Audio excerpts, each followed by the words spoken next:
Bismillahirrahmanirrahim. Assalamualaikum warahmatullahi wabarakatuh. Alhamdulillah. Alhamdulillahillazi hadana lihaza wa ma kunna linahtadiya laula an hadana Allah. Alhamdulillahi rabbil alamin hamdan yuwafi ni'amahu wa yukafi'u mazida. Ashhadu an la ilaha illallah wahdahu la syarika la وأشهد أن سيدنا محمدا عبده ورسوله اللهم صل وسلم على سيدنا محمد مفتاح باب رحمة الله عدد ما في علم الله صلاة وسلاما دائمين بدوام ملك الله وعلى آله وصحبه عدد كل ذرة ألف مرة اللهم صل وسلم على نور الأنوار والسر الأسرار وترياق الأغيار ومفتاح باب اليسار سيدنا ومولانا محمد المختار وآله الأطهار وأصحابه الأخيار عدد نعم الله وإفضاله. سبحانك لا علم لنا إلا ما علمتنا إنك أنت العليم الحكيم. رب اشرح لي صدري ويسر لي أمري واحلل عقدة من لساني يفقهوا قولي. أستغفر الله العظيم الذي لا إله إلا هو الحي القيوم وأتوب إليه. أما بعد. Alhamdulillah, kita kembali pada bacaan kitab Al-Miftah di Bab Nikah, di mana pada minggu yang lalu kita telah memasuki berkenaan dengan syarat-syarat bagi wali mujbir untuk menikahkan anak daranya kepada orang yang disukainya itu. Baik, dan telah kita melalui bahawasanya untuk menikahkan anak daranya itu, walaupun ia itu adalah masih lagi belum baligh, iaitu dibolehkan dalam Islam dengan beberapa syarat. Telah kita melalui syarat yang pertama, iaitu hendaklah si suami itu atau bakal suami itu sedarjat ataupun setaraf dengan isterinya.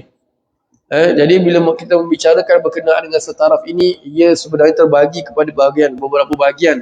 Bahagian pertama, setaraf dari sudut keturunan atau bangsa.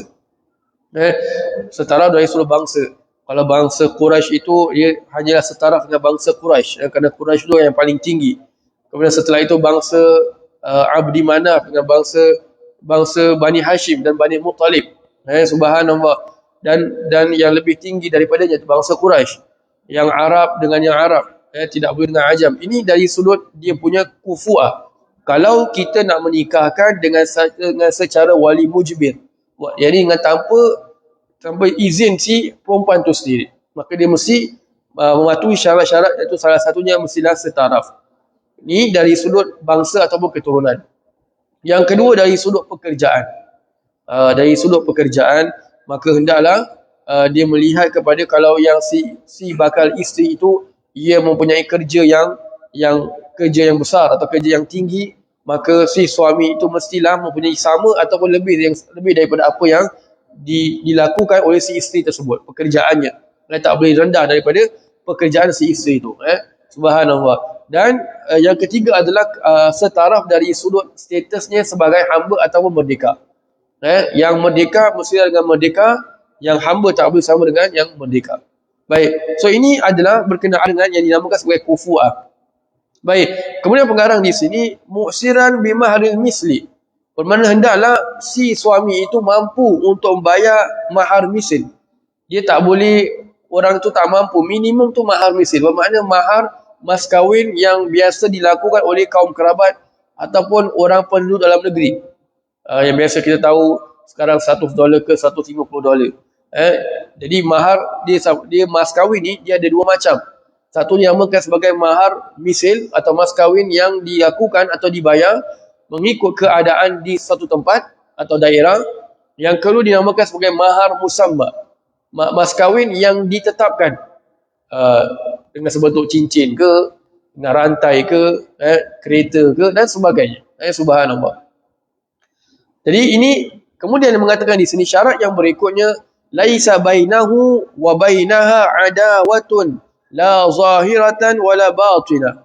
Hendaklah tidak ada di antara keduanya itu permusuhan Sama ada permusuhan dari sudut yang zahir ataupun permusuhan dari sudut yang batin.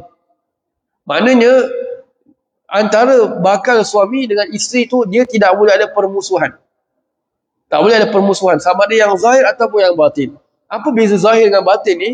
Yang dinamakan dengan permusuhan yang zahir bermakna orang-orang yang tinggal sekelilingnya, ahli keluarganya tahu yang dia ni dengan dia ni tak boleh ngam.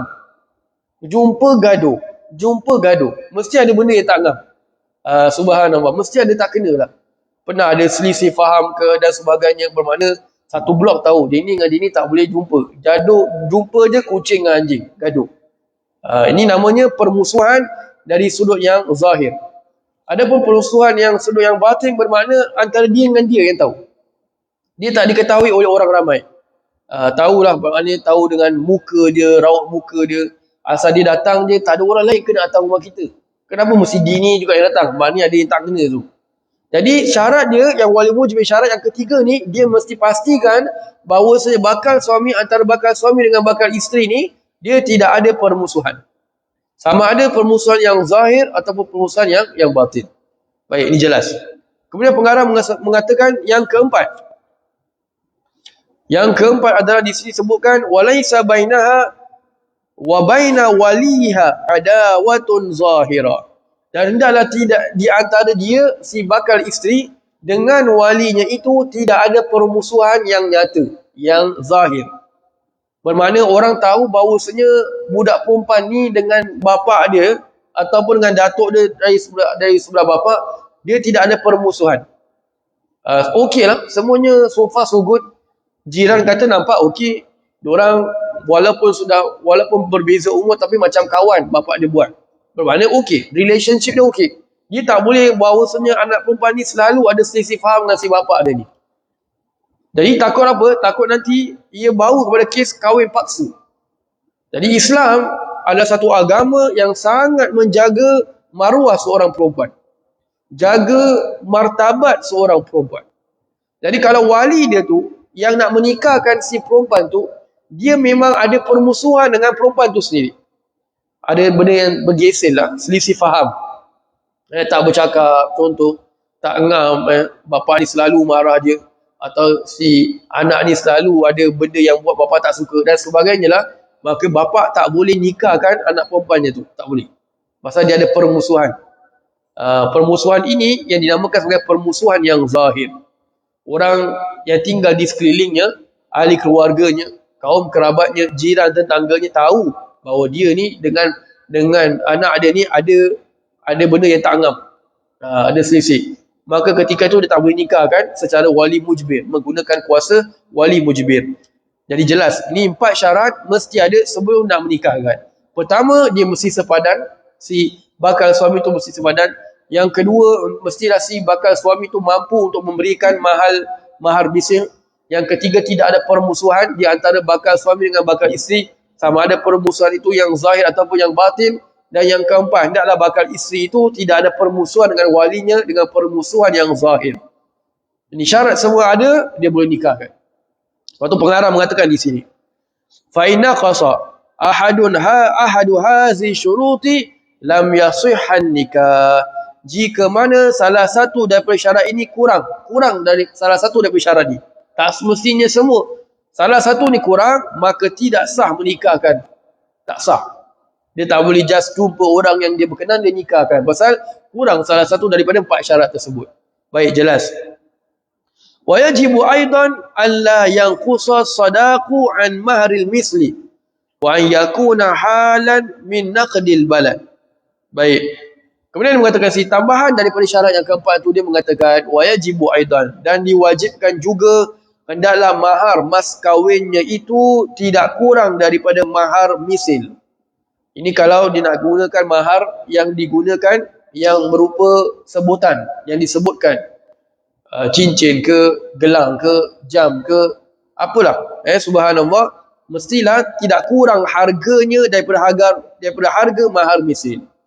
Contoh kalau mahar misil, mahar mas kahwin sekarang ditetapkan $100. So barang yang dia nak gunakan sebagai mahar, dia tak boleh kurang daripada $100. Kena lebih. Dia tak boleh main tipu. Tak apalah, dia kata boleh choice apa, $100 ataupun mahar yang aku pilih. Jadi aku pilihlah rantai harga $2. Rantai besi. Sudah karat, dia jual $2. Jadilah, tak boleh. Subhanallah. Ini mahar mana ni? Mahar digunakan untuk wali mujbir. Digunakan dengan tanpa izin si bakal isteri tu. Dinikahkan. Kemudian disambung di sini wa an yakuna halan min naqdil balad. Dan hendaklah mas kahwin yang nak diberikan itu diserahkan waktu nikah itu dengan mengikut kepada kota tu punya atau negeri tu punya mata wang. Ni penting. Jadi kalau dia nak nikahkan dengan cara tanpa izin si isteri tu, tanpa izin anak perempuan dia itu, boleh.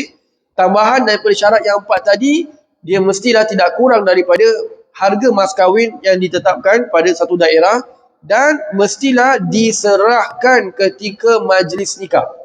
Dia tak boleh kata nanti hutang, tak boleh. Tak boleh. Pasal nak menunjukkan bahawasanya si laki tu memang kemampuan, mampu nak kasih mahar mesin.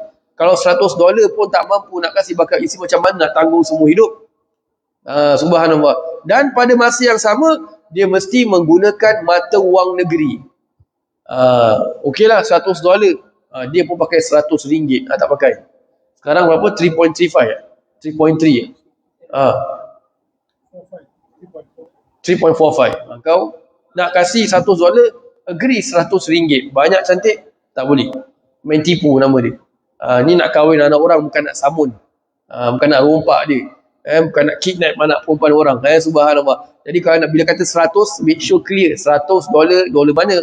Amerika, Singapore, make sure clear. Dan mesti gunakan pada mata wang yang digunakan dalam negeri tersebut. Subhanallah. Wallahu a'lam. So, jadi insyaAllah kita akan sambung lagi.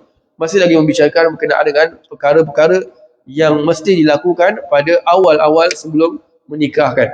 Wallahu a'lam. So, berjaya warasi dan tasbih kafatul majlis.